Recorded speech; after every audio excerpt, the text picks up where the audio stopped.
Les meilleurs élèves aux différents examens à grand tirage au titre de l'année 2017 viennent d'être primés par Kandia Kamara, ministre de l'Éducation nationale, de l'enseignement technique et de la formation professionnelle.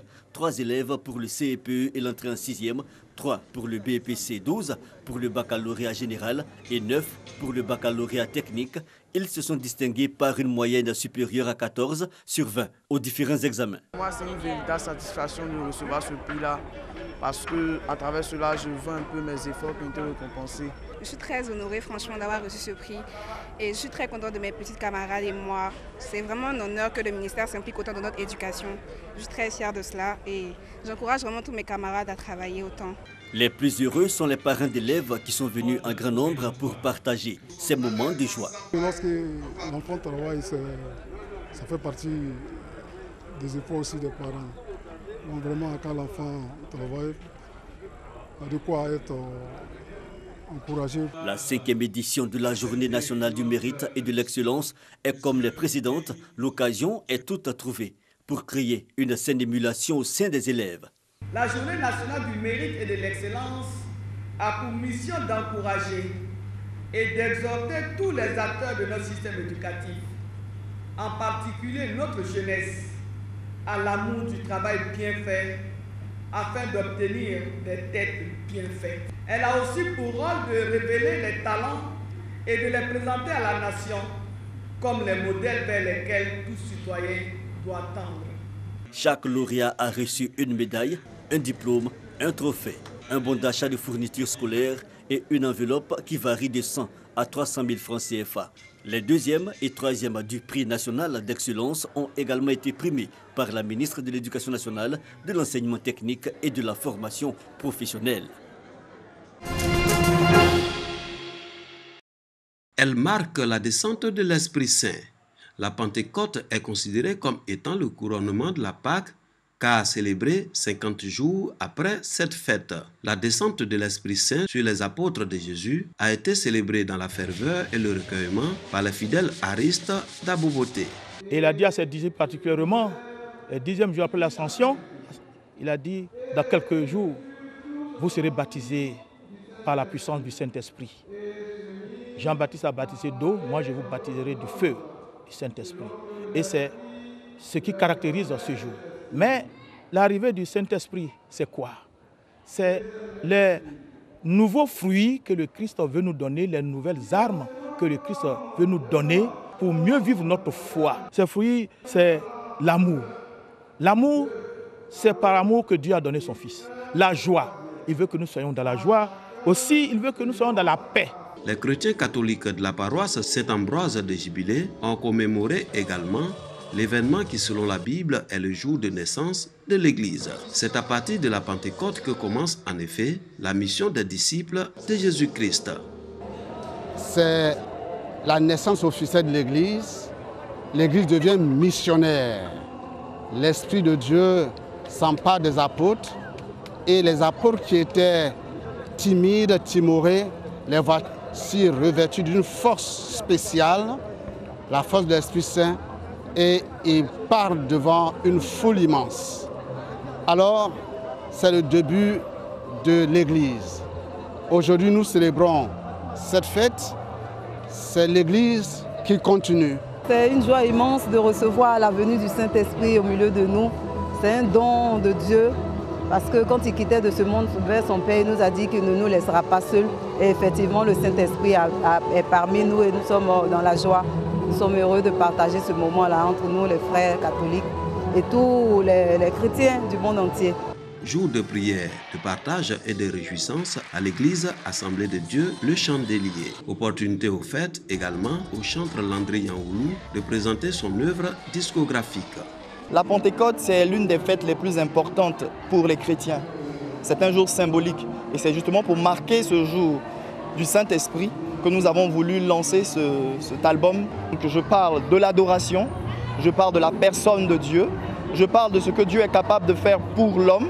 La Pentecôte tire son origine de la fête juive du Savour, l'une des 3 fêtes de pèlerinage du judaïsme. Elle clôt officiellement la période pascale et donne à l'Église les prémices de sa mission, annoncer la bonne nouvelle de la résurrection du Christ à toutes les nations.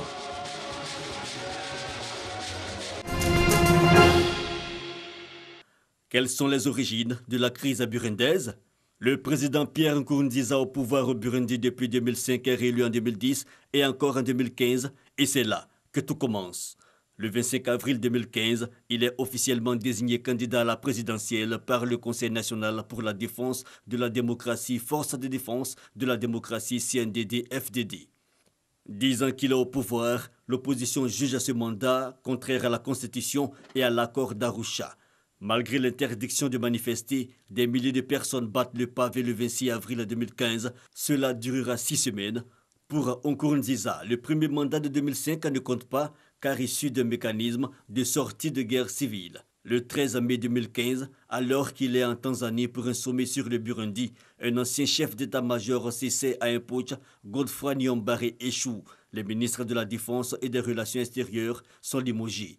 Le 28 juin 2015, le président de l'Assemblée nationale, Pi Ntavio Nayuma, démissionne depuis Bruxelles. À sa suite, plusieurs défections de cadres fondeurs du CNDD-FDD.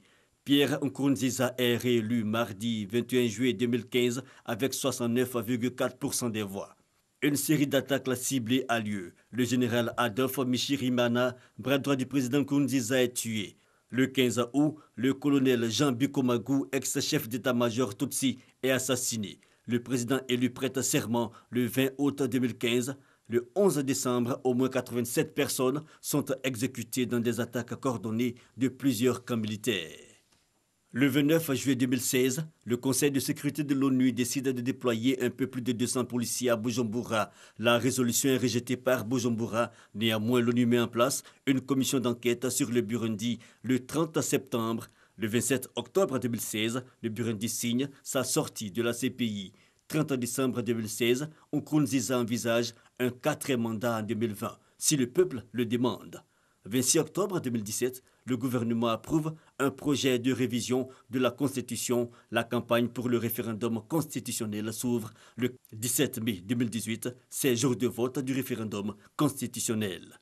Que dit le projet de révision de la Constitution? Le 12 mai 2017, un avant-projet de révision de la Constitution du Burundi est annoncé. Le texte bouleverse l'architecture institutionnelle du pays et signe l'arrêt de mort de l'accord de paix d'Arusha, signé en 2000. Cet accord qui avait ouvert la voie à la fin de la guerre civile et qui a fait plus de 300 000 morts entre 1993 et 2006, spécifiait qu'aucun président ne peut diriger le Burundi plus de 10 ans.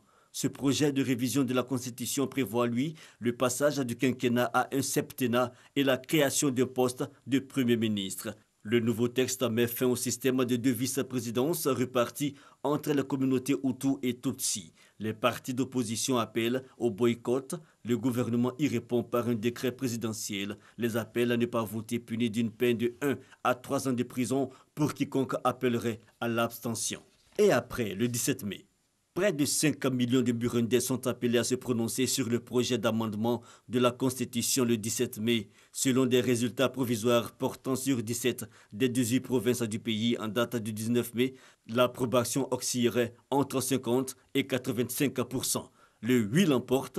À 54 ans et au pouvoir depuis 2005, le président Pierre Nkurunziza peut briguer 2 mandats de 7 ans, de 2020 à 2034. La coalition d'Agatha Rwasa rejette les résultats du référendum. Le COMESA, le marché commun de l'Afrique orientale et australe, retire au Burundi l'organisation de son sommet des chefs d'État.